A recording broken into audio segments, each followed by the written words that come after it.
Hello students, next நம்ம பார்க்க போகிறது எக்ஸாம்பிள்ஸ். ஸோ லாஸ்ட் வீடியோவில் நம்ம ப்ராப்பர்ட்டிஸை பற்றி பார்த்தோம், ப்ராப்பர்ட்டிஸ் ஆஃப் ரேஷனல் நம்பர்ஸை பார்த்தோம். இப்போ நம்ம எக்ஸாம்பிள் சம்ஸ் பார்ப்போம். அதுக்கு முன்னாடி போன வீடியோவில் நான் ஒரு விடுகதை கேட்டிருந்தேன், புள்ளிகள் இருந்தும் கோலம் போட முடியாது, அது என்ன? அதற்கான பதில் வந்து நட்சத்திரம். எதுக்காக இந்த விடுகதை கேட்குறேன்னா, ஸோ உங்களுக்கு ஒரு இன்ட்ரெஸ்ட்டாக இருக்கும் அப்படின்றத நான் இந்த விடுகதை சொன்னேன். சரிங்களா? அடுத்தது எக்ஸாம்பிள்ஸ் 1 போவோம். இதில் என்ன கொஸ்டின்ஸு? 3/11 + 6/11 + 8/21 + 5/22 இதோடைய வேல்யூ கண்டுபிடிக்கணும். நார்மலாக நம்ம என்ன செய்வோம், எல்லாத்துக்கும் ஒரு சேர்த்து ஒரு எல்சிஎம் எடுத்து எல்லா டினாமினேட்டர் நம்பரையும் சேர்த்து ஒரு எல்சிஎம் எடுத்து நம்ம போடுவோம். அது நார்மல். நம்ம வந்து கம்யூட்டேட்டிவ் ப்ராப்பர்ட்டியில் ஏற்கனவே படிச்சிருக்கோம். கம்யூட்டேட்டிவ் ப்ராப்பர்ட்டினா என்ன? A + Bனாலும் B + Aனாலும் சேம் ஆன்சர். அதாவது 2 + 3நாலும் 3 + 2நாலும் நமக்கு சேம் ஆன்சர் தான் வரும். எப்படி ஆர்டர் மாற்றி நம்ம ஆட் பண்ணாலும் சேம் ஆன்சர். அதுதான் கம்யூட்டேட்டிவ் ப்ராப்பர்ட்டி. ஸோ இப்போ இங்கே பாருங்கள், 3/7 + -6/11 + -8/21 + 5/22 அப்படின்னு இருக்குது. ஸோ இதில் வந்து நம்ம என்ன செய்யணும், ஃபஸ்ட்டு குரூப் பண்ணிக்கிறோம். இங்கே பாருங்கள், டினாமினேட்டர் இங்கே 11 இருக்குது, இங்கே 22 இருக்குது. இது ரெண்டும் ஒரே டேபிளில் போகும். அதே மாதிரி இங்கே 7 இருக்குது, இங்கே 21 இருக்குது. இது ரெண்டும் ஒரே டேபிளில் நமக்கு போகும். அதனால் இதை தூக்கி இங்கே போட்டுக்குவோம், இதை தூக்கி அந்த பக்கம் போட்டுக்குவோம். ஸோ ஓகேவா? ஸோ 3/7 + -8/21. ஏன்னா 7 21 ஒரே டேபிளில் போகும். 7 3s are 21. இது ரெண்டும் ஒரு குரூப்பாக நம்ம பண்ணிக்கிட்டோம். அதே மாதிரி -6/11 + 5/22. ஏன்? பை யூஸிங் கம்யூட்டேட்டிவ் ப்ராப்பர்ட்டி அப்படின்னு சொல்லிட்டு எப்படி போட்டாலும் நமக்கு ஆன்சர் ஒன்று தான். சரிங்களா? இப்போ வந்து இதை ரெண்டையும் இந்த நம்பர் தூக்கி இங்கே போட்டிருக்கோம், இந்த நம்பர் தூக்கி இதோட போட்டிருக்கோம். சரிங்களா? This is called commutative property by using commutative property. Commutative ப்ராப்பர்ட்டியில் எப்படி ஆட் பண்ணாலும் சேம் ஆன்சர் தான் நமக்கு வரும். அதனால தான். சரிங்களா? இப்போ ஃபஸ்ட்டு இதை ரெண்டும் பார்ப்போம். இது ரெண்டையும் ஃபஸ்ட்டு நம்ம சால்வ் பண்ணுவோம். 7 and 21க்கு என்ன எல்சிஎம் வரும்? 21 தான். எப்போவுமே 7 3s are என்ன? 21. 7ம் 21ம் ஒரே டேபிளில் போகும். 7 டேபிளில் 21 3 டைம்ஸ் வரும். ஸோ இதுக்கு எல்சிஎம் என்ன வரும்? 21. இப்படி ரெண்டு நம்பர் இருந்துச்சுன்னா 21 நம்ம எடுத்துக்கலாம். ஏன்னா 21 7 டேபிள் நமக்கு ஆல்ரெடி வரும்ல. ஸோ 21 இஸ் த எல்சிஎம்மாக நம்ம எடுத்துக்கலாம். 7 டேபிளில் 21 3 டைம்ஸ் வரும். So into 3 3s are 9. 21 டேபிளில் 21 எத்தனை டைம்ஸ் வரும்? 1 டைம்ஸ் வரும். இன்ட்டு 1. ஸோ என்ன வரும்? 8 1s are 8 + -8. ஃபஸ்ட்டு இந்த பாட்டை முடிச்சு போனோமா, அதுக்கப்புறம் அந்த பாட்டுக்கு போவோம். ஸோ இங்கே என்ன வரும்? Plus into bracket for already சொல்லியிருக்கேன், ப்ராக்கெட் ஃபார் மல்டிப்ளிகேஷன். ஸோ இங்கே சைனை முதல்ல மல்டிப்ளை பண்ணுவோம். ப்ளஸ் இன்ட்டு மைனஸ் தான் வரும். மல்டிப்ளிகேஷனில் சிங்கிள் மைனஸ் இருந்தால் மைனஸ் மட்டும் தான் நமக்கு வரும். So 9 - 8 is 1/21. அதே மாதிரி இப்போ இந்த பக்கம் பார்ப்போம். சார் 11 and 22வும் ஒரே டேபிளில் வரும். 11 1s are 11, 11 2s are 22. சரிங்களா? இப்போ இதுக்கு எல்சிஎம் என்ன எடுத்துக்கலாம்? இதில் எது பெரிய நம்பர்? இதுதான். ஏன்னா ரெண்டும் ஒரே டேபிளில் போகும். ஒரே டேபிளில் போகிற காரணத்தால் இந்த பெரிய நம்பரவே நம்ம எல்சிஎம்மாக எடுத்துக்கலாம். ஓகேங்களா? இப்போ 11 டேபிளில் 22 எத்தனை டைம்ஸ் வரும்? 2 டைம்ஸ் போகும். அப்போ இன்ட்டு 6 2 6 are 12 -12. இங்கே என்ன இருக்குது? மைனஸ் இருக்குது. ஸோ -12. தென் ப்ளஸ் 22 டேபிளில் 22 1 டைம் தான் போகும். So 5 1s are 5. ஸோ இப்போ -12 + 5 என்ன வரும்? ஸோ 12 5 போச்சுன்னா உங்களுக்கு என்ன வரும்? 12 -5 அப்படின்னு போட்டால் வரும் 7 வரும். பெரிய நம்பர்லேருந்து சின்ன நம்பரை நம்ம மைனஸ் பண்ணிட்டா 7 வந்துடுச்சு. பெரிய நம்பருடைய சைன் என்ன? நமக்கு மைனஸ். ஸோ அதனால் மைனஸ் போடணும். எப்போவுமே பெரிய நம்பரில் சைன் வேறு இருந்ததுன்னா என்ன செய்வோம்? இதுக்கு மைனஸ் இதுக்கு ப்ளஸ் இருந்தால் எப்பவும் போல் பெரிய நம்பர்லேருந்து சின்ன நம்பரை மைனஸ் பண்ணிவிட்டு, பெரிய நம்பருடைய சைன் என்ன? 12உடைய சைன் என்ன? மைனஸ். ஸோ -7 அப்படின்னு போடும். ஓகேங்களா? So plus -7/22.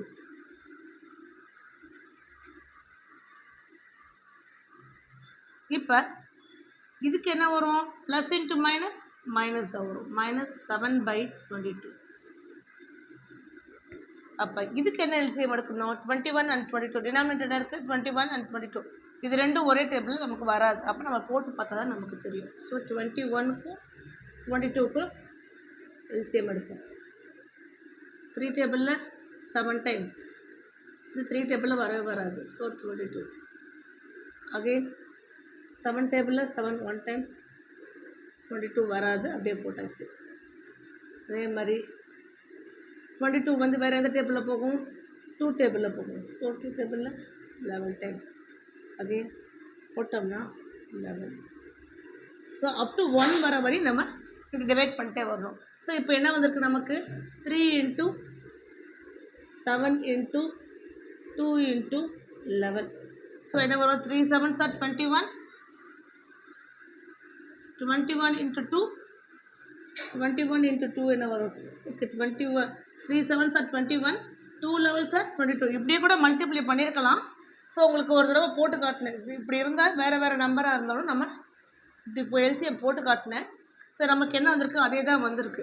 ஸோ என்ன வரும்? 21 × 22 மல்டிப்ளை பண்ணால் என்ன வரும்? 1 2s are 2, 2 2s are 4. So 2 1s are 2, 2 2s are 4. சரி, என்ன வந்திருக்கு? 2 6 4. ஸோ 462 வந்திருக்கு. இப்போ 21 டேபிளில் 462 எத்தனை டைம்ஸ் வரும்? இப்போ நம்ம ஆல்ரெடி பார்த்துருக்கோம். 3 7s are 21 நமக்கு தெரியும். இது 4 மல்டிப்ளை பண்ணால் தான் நமக்கு 462 வந்திருக்கு. ஸோ இப்போ நமக்கு 21 டேபிளில் 462 எத்தனை டைம்ஸ் வரும்னா, பேலன்ஸ் என்ன இருக்குது? 2 × 12. இதை முடிக்கும். இதை க்ளோஸ் பண்ணிக்கோங்க. இதை க்ளோஸ் பண்ணிட்டு நமக்கு என்ன வருது? 2 11s are 22 அப்படின்னு எடுத்துக்கலாம். இல்லை டேரெக்டாக நீங்கள் 21 × 22 மல்டிப்ளை பண்ணி 462 கொண்டு வரலாம். சரிங்களா? அது தெரிஞ்சவங்க அப்படி டேரெக்டாக பண்ணுவாங்க. தெரியாதவங்க எல்சிஎம் போட்டு பார்த்து கடைசியாக 462 வந்திருக்கு நமக்கு. சரிங்களா? இப்போ 21 டேபிளில் 462 22 டைம்ஸ். ஸோ இதையும் மல்டிப்ளை பண்ணால் 22. அதே மாதிரி 22 டேபிளில் இந்த நம்பர் எத்தனை டைம்ஸ் வரும் பார்க்கலாமா? ஸோ 2 11s நமக்கு என்ன? 22. அப்போ பேலன்ஸ் இதை க்ளோஸ் பண்ணிட்டா நமக்கு என்ன வரும்? 3 7s are 21. ஸோ அந்த 21 இதோட மல்டிப்ளை பண்ணணும். இப்போ மல்டிப்ளை பண்ணால் என்ன வரும்? 1 7s are 7, 7 2s are 14, 1 4 7. புரியுதுங்களா? இதுக்கப்புறம் 1 4 7 எப்போவுமே நான் சொல்லியிருக்கேன், பெரிய நம்பர்லேருந்து ஸ்மால் நம்பரை மைனஸ் பண்ணுங்கள். 147 மைனஸ் 22 என்ன வரும்? 7 minus of 2 5, 4 minus of 2 2, 1. புரியுதுங்களா? இப்போ இந்த இடத்துல வரும்.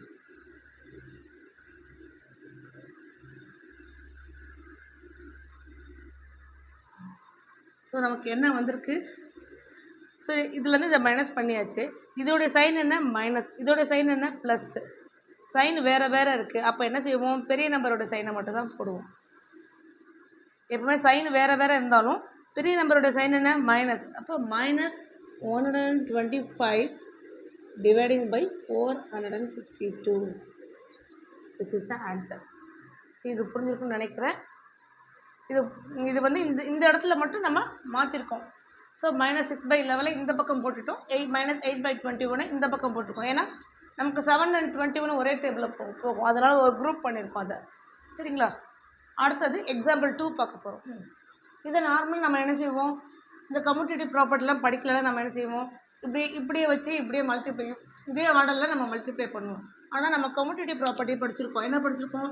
A × Bனாலும் B × Aனாலும் சேம் ஆன்சர். அதாவது 2 × 3 6, அதே 3 × 2 6. இதுதான் கம்யூட்டேட்டிவ் ப்ராப்பர்ட்டி. சரிங்களா? இப்போ இது கொஞ்சம் ஆர்டரை மாற்றிக்கிறோம். -4/5. ஏன் ஆர்டரை மாற்றுறோம் அப்படின்னா, இங்கே என்ன இருக்குது? 4 இருக்குது. இங்கே என்ன இருக்குது? 16 இருக்குது. ஸோ இதுவும் நமக்கு அடிபடும். அதனால் இதை தூக்கி இந்த பக்கம் வச்சுருக்கோம். நம்ம 15/16. புரியுதுங்களா? இங்கே 4ம் 16ம் கேன்சல் ஆகும். அதனால் இதை தூக்கி இந்த பக்கம் வச்சுட்டோம்.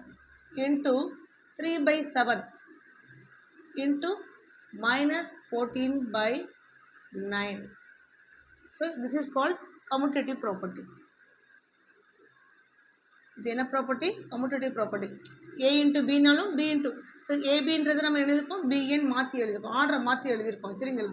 இப்போ பாருங்களேன், 4 16 4 டேபிளில் 4 டைம்ஸ் வரும். இங்கே என்ன வரும் -1. அதே மாதிரி 5 and 15 என்ன வரும் 5 3s are 15. ஸோ ரிமைண்டர் என்ன இருக்குது 1 3s are 3 minus into plus minus are. மல்டிப்ளிகேஷனில் சிங்கிள் மைனஸ் இருந்தால் மைனஸ் தான் வரும் ஓகேங்களா. -3/4 இன்ட்டு அதே மாதிரி இங்கே 3 டேபிளில் 9 3 டைம்ஸ் வரும் சரிங்களா. 7 டேபிளில் 14 2 டைம்ஸ் வரும். ஸோ இந்த மைனஸ் அப்படியே மேலே போட்டேன் சரிங்களா. இதுக்கு மேலே ஏதாவது அடிக்க முடியுமா? முடியாது, கேன்சல் பண்ண முடியாது. அப்போ மேலே என்ன இருக்குது -2 தான் இருக்குது. -2/3 சரிங்களா.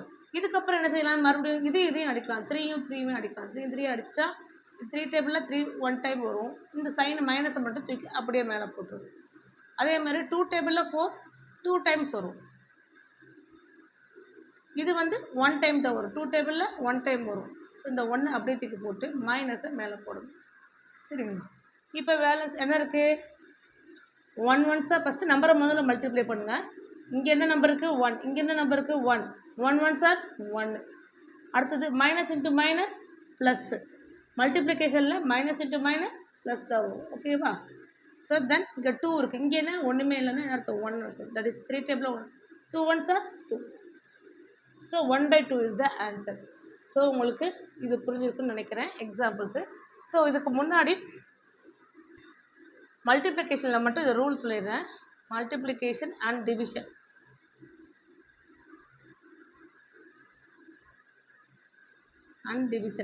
அதில் மட்டும் சைன் வந்து எப்பப்பெல்லாம் மைனஸ் வரும் அதை மட்டும் ஜஸ்ட் ஒரு ரீகால் பண்ணிடுறேன் சரிங்களா. இப்போ plus into bracket for multiplication already உங்களுக்கு தெரியும். ப்ளஸ்ஸையும் மல்டிப்ளை பண்ணால் நமக்கு வரக்கூடிய ஆன்சர் ப்ளஸ் தான் வரும். அதே மாதிரி மைனஸ் இன்ட்டு மைனஸ் பண்ணாலும் ப்ளஸ் தான் வரும். எப்போ மைனஸ் வர வாய்ப்பு அப்படின்னா சிங்கிள் மைனஸாக இருக்கும்போது மட்டும்தான் நமக்கு மைனஸ் வரும். சிங்கிளாக இருக்கும்போது தான் இவன் சிங்கம் ஞாபகம் வச்சுக்கோங்க. மைனஸ் வந்து சிங்கிளாக இருக்கும்போது மட்டும்தான் சிங்கம், அப்போ மட்டும்தான் மைனஸ் வரும் சரிங்களா. மற்றபடி டபுளாக இருந்துச்சு 2 மைனஸ் இருந்தால் ப்ளஸ் தான் வரும். இதுதான் மல்டிப்ளிகேஷனுக்கும் டிவிஷனுக்கும் சேர்த்து ஒரே ரூல் தான் ஓகேங்களா. இந்த ரூல் ஞாபகம். நம்ம எக்ஸாம்பிள் 3 சம் பார்க்க போகிறோம். 2/5 இன்ட்டு -3/7 -1/14 -3/7 இன்ட்டு 3/5. இப்போ இந்த சம்மை டேரெக்டாக பார்க்கும்போது நம்ம மல்டிப்ளை பண்ணுறதா மைனஸ் பண்ணுறதா ஒரு கன்ஃபியூஷன் வரும். நம்ம வந்து டிஸ்ட்ரிபியூட்டிவ் ப்ராப்பர்ட்டி பற்றி பார்த்தோம். டிஸ்ட்ரிபியூட்டிவ் ப்ராப்பர்ட்டினா என்ன A into B + C is equal to AB + ACன்னு ஒரு ஃபார்முலா படித்தோம். That is A into B AB A into C AC அப்படின்னு ஒரு formula. This is called distributive ப்ராப்பர்ட்டின்னு ஒரு ப்ராப்பர்ட்டி நம்ம படித்தோம். ஸோ அதுக்காக நம்ம என்ன செய்யணும் ஃபஸ்ட்டு, இப்போ இங்கே ஒரு -3/7 இருக்குது, இங்கே ஒரு -3/7 இருக்குது. அதனால இது ரெண்டுத்தையும் ஒரு பக்கமாக கொண்டு வந்துடுவோம். 2/5 இன்ட்டு -3/7 -3/7 ப்ளஸ் 3/5. இங்கே என்ன இருக்குது -1/14 லாஸ்ட்டாக கொண்டு வந்துச்சு சரிங்களா. ஏன் இப்படி பண்ணுறோம்னா நம்ம குரூப் பண்ணுறோம். இந்த டிஸ்ட்ரிபியூட்டிவ் ப்ராப்பர்ட்டிக்கு ஏற்ற மாதிரி குரூப் பண்ணுவோம். ஸோ ஃபஸ்ட்டு -3/7 இந்த பக்கம் ஒன்றா கொண்டு வந்துட்டோம். இதுக்கப்புறம் என்ன செய்யணும், இப்போ இந்த இடத்துல -3/7 இருக்குல்ல, இதில் வந்து நம்ம காமனாக எடுக்கணும். 2/5 இன்ட்டு -3/7 ப்ளஸ் -3/7. அதாவது ரெண்டும் ஒரே மாதிரி எலமெண்ட்டாக வந்துடும் உங்களுக்கு. அப்போ நடுவில் என்ன இருக்குது ப்ளஸ் மட்டும் தான் இருக்குது உங்களுக்கு ஓகேங்களா. இப்போ இந்த -3/7 இந்த மைனஸை வந்து 3K கொடுத்துட்டோம். ஸோ அப்போ நடுவில் என்ன இருக்கும் நமக்கு ப்ளஸ் மட்டும் தான் இருக்கும். So into 3/5 -1/14. என்ன உங்களுக்கு புரியலையா? இப்போ நார்மலாக இங்கே என்ன இருக்குது AB + ACன்னு இருக்குது. நடுவில் என்ன சைன் இருக்குது ப்ளஸ் சைன் இருக்குது. இங்கே மைனஸ் இருக்குது. அப்போ ப்ளஸ் வரணும்னா நம்ம என்ன செய்யணும், இந்த மைனஸை 3/7 எழுதிட்டு இப்படி ப்ளஸ் போட்டால் தான் நம்ம இப்படி ப்ராக்கெட் போட்டால் தான் நம்ம ப்ளஸ்ன்னு எழுத முடியும் சரிங்களா. இப்போ இது எந்த ஃபார்மேட்டில் இருக்குது BA தென் AC இந்த ஃபார்மேட்டில் இருக்குது சரிங்களா. இதுக்கப்புறம் இதை என்ன செய்யணும், நம்ம ஏவை மட்டும் காமன் எடுப்போம். -3/7 ஏவை இந்த ஃபார்மேட்டில், இப்போ இது இந்த ஃபார்மேட்டில் இருக்குது. தட் இஸ் BA + AC அப்படின்ற ஒரு ஃபார்மேட்டில் இருக்குது. ஏபினாலும் BAனாலும் ஒன்று தான். இப்போ இந்த ஃபார்மேட்டில் இது இருக்குது சரிங்களா. இதுக்கப்புறம் என்ன செய்வோம், இதை வந்து இந்த ஃபார்மேட்டுக்கு கொண்டு வரணும். இந்த ஃபார்மேட் கொண்டு வரணும்னா என்ன அர்த்தம்? ஏவை மட்டும் தனியாக வெளியே எடுக்கிறோம். இந்த ஏ எது இருக்குது? -3/7. ஸோ -3/7 வெளியே எடுத்துட்டா நமக்கு உள்ளே என்ன இருக்கும்? 2/5. இங்கே என்ன செய்யிருக்கு? ப்ளஸ் -3/7 வெளியே போயிடுச்சு. அப்போ இங்கே என்ன இருக்கும்? 2/5 எழுதியாச்சு. அப்புறம் இங்கே என்ன இருக்குது? ப்ளஸ். ஸோ இங்கேயும் -3/7 காமனாக நம்ம வெளியே போட்டால் பேலன்ஸ் நமக்கு என்ன இருக்குது? 3/5 இருக்குது. ஸோ இந்த -1/14 அப்படி தனியாகவே போயிடுது. இப்போ ஏன் இங்கே ப்ளஸ் பண்ணுறதுன்னு புரியுதுங்க உங்களுக்கு? ஏன்னா நம்ம மைனஸ்னு அப்படி வச்சோம்னா நமக்கு அங்கே நடுவில் நமக்கு ப்ளஸ் வேணும். அதனால் நம்ம இந்த மைனஸ் இப்படி எழுதி பிரித்து எழுதியிருக்கோம். சரிங்களா? அடுத்து என்ன செய்வோம்? -3/7 இங்கே நமக்கு என்ன வரும்? எல்சிஎம் 5, இங்கேயும் 5. அப்போ என்ன வரும்? எல்சிஎம் 5 தான் வரும். ஒரே நம்பர் தான் வரும். ஸோ 5 டேபிளில் 5 1 டைம்ஸ் வரும். That is 1 × 2 2. அதே மாதிரி இந்த 5 டேபிளில் 5 1 டைம்ஸ் வரும். 1 3s are 3. -1/14. ஸோ இங்கே என்ன வரும் நமக்கு? -3/7. 5/5 என்ன ஆன்சர் நமக்கு? 1 தான் வரும். 5 கேன்சல் பண்ணால் நமக்கு என்ன வரும்? 1 மட்டும் தான் வரும். So 1 into bracket for already சொல்லியிருக்கேன் மல்டிப்ளிகேஷன். 1 இன்ட்டு -3/7 -3/7 தான் வரும். -3/7 இங்கே என்ன இருக்குது? -1/4 -1/14. சாரி.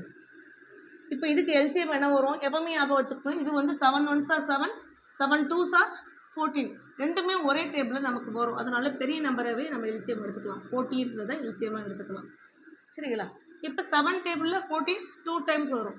So 2 × 3 2 3s are 6 -6. அதே மாதிரி 14 டேபிளில் 14 1 டைம் வரும். ஸோ இன்ட்டு 1 அப்படின்னா 1 1s are 1 -1.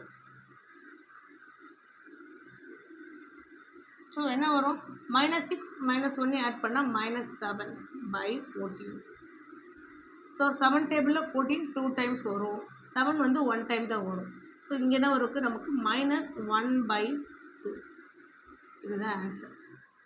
சரிங்களா? இங்கே என்ன பண்ணியிருக்கோம்? -3/7 இங்கே ஒன்று இருக்குது, இங்கேயும் -3/7 இருக்குது. இதை வந்து இது பக்கத்தில் எழுதிட்டு குரூப் பண்ணியிருக்கோம். பக்கத்தில் எழுதுறதுக்கு அப்புறம் நமக்கு என்ன வேணும்? இந்த மாதிரி AB + AC ப்ளஸ்ன்ற ஃபார்மேட் இங்கே எங்கே இருக்குது? இங்கே காணவே காணும். அப்போ இந்த மைனஸை எடுத்து இதுக்கு தனியாக எடுத்து எழுதுனா தான் நமக்கு ப்ளஸ்ஸை நம்ம எழுத முடியும். ஸோ -3/7 அப்படின்னு எழுதி நடுவில் ப்ளஸ்ஸை எழுதுகிறோம். எழுதுனோட இது என்ன ஃபார்மேட்டில் இருக்குன்னு பாருங்கள். BA + AC ஃபார்மேட்டில் இருக்குது. ஸோ BA + AC அதாவது இந்த ஃபார்மேட்டில் நமக்கு இருக்குது. அதுக்கப்புறம் இதுலேருந்து நம்ம என்ன கொண்டு வரோம்? இந்த ஃபார்மேட் கொண்டு வரோம். இந்த ஃபார்மேட்டில் என்ன இருக்குது? A மட்டும் வெளியே தனியாக இருக்குது. ஸோ A இங்கே என்னது? -3/7. ஸோ அந்த -3/7 மட்டும் வெளியே தனியாக போட்டுட்டு பேலன்ஸ் உள்ளே என்ன இருக்குது? 2/5 + 3/5 எழுதியாச்சு. அதுக்கப்புறம் இதை எல்சிஎம் போட்டு ஆஸ் யூஷுவல் நம்ம பண்ணிடுறோம். ஓகேங்களா? ஸோ இந்த இடத்துல மட்டும்தான் உங்களுக்கு கொஞ்சம் ஸ்ட்ரகிள் ஆகும். இந்த இடத்துல குரூப் பண்ணியிருக்கோம், இந்த இடத்துல ப்ளஸ் கொண்டு வந்திருக்கோம், அதுக்கப்புறம் இந்த இடத்துல காமனாக -3/7 எடுத்துருக்கோம். அடுத்தது எக்ஸசைஸ் நம்பர் 1.1 போவோம். ஃபஸ்ட் சம் என்ன? -4/5 × 1 1 × -4/5. ஸோ 1ஆல் எதை மல்டிப்ளை பண்ணாலும் ஃபைனலாக நமக்கு என்ன வந்தவங்களுக்கு? -4/5. ஸோ இது என்ன ரூலு? நம்ம ரூல் ஆஃப் 1 சொல்லி ஃபஸ்ட்டு இன்ட்ரடக்ஷனில் பார்த்தோம். Multiplication identity. 1 is the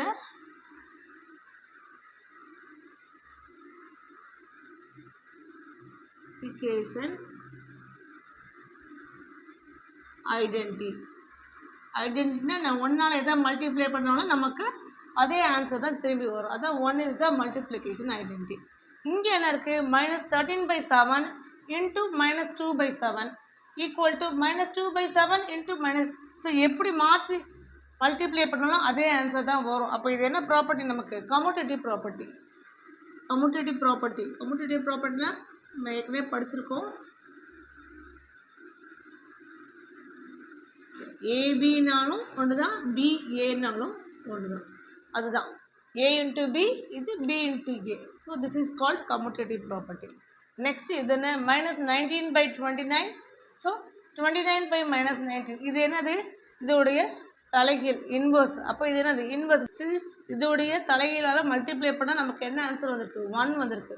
so எப்போவுமே அதோடைய ஒரு நம்பருடைய தலைகீழால் அந்த நம்பரை மல்டிப்ளை பண்ணால் நமக்கு 1 வரும். நம்ம ஏற்கனவே படிச்சிருக்கோம். நம்ம 2/3 × 3/2 மல்டிப்ளை பண்ணால் என்ன வரும் நமக்கு 3 3 கேன்சல் ஆகும், 2 2 கேன்சல் ஆகி ஃபைனலாக 1. அதே மாதிரி தான். ஸோ இது 1. So this is called multiply.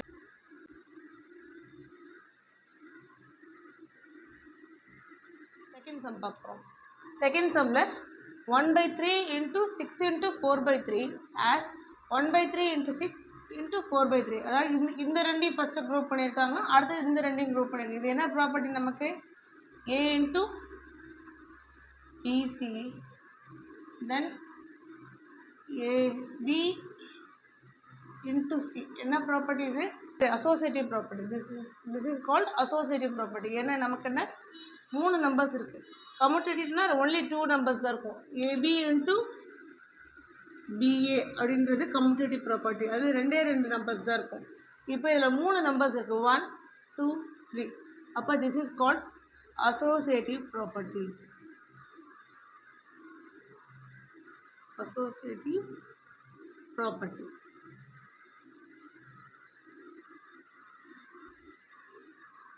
அடுத்து 1/2 × 1/4 மல்டிப்ளை பண்ணால் நமக்கு என்ன வரும்? இதுவும் ஒரு ரேஷ்னல் நம்பர் தான், இதுவும் ஒரு ரேஷ்னல் நம்பர் தான்.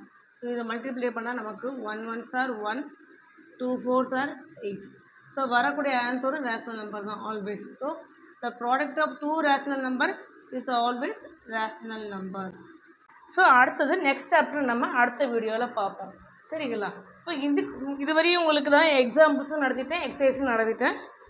அடுத்த வீடியோவில் நெக்ஸ்ட் சாப்டரை பார்ப்போம். தேங்க்ஸ் ஃபார் வாட்சிங். இதை பற்றி கமெண்ட்ஸும் எனக்கு கீழே கொடுங்க. தேங்க்ஸ் ஃபார் வாட்சிங்.